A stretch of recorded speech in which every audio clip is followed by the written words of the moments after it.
Saya ini tempat binatang-binatang yang menjijikkan. Maka sinarilah, maka racunilah binatang itu dengan banyak bersedekah.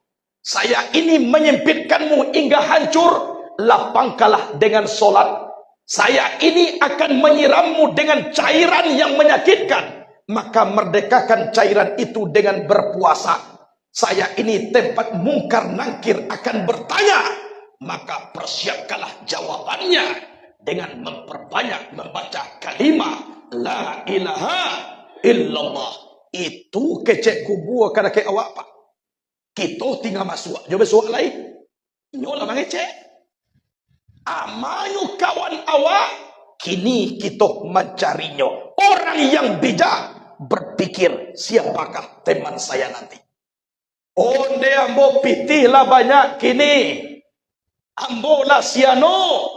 Kalau dek malaikat mawi ndado sianu edo pak. Lai kullu nafsin zaikatul maut. Ndado kain basah di bawah mandi, sudah mandi di bawah pulang. Kau sampai kitolah mati, aratonam banyak kadibagi orang. Ya, kain basah di bawah mandi, sudah mandi di bawah pulang. Kau sampai ibu-ibu dahulu mati, apa-apa diambilnya de orang. Ya, tak sasa pak mayuan. Kadang-kadang duit jo awak bau buya, lah dia suwe de kawan mambia. Kan you dulu tu nak. Jadi berpikir, dekatkan hubungan kepada zat Allah.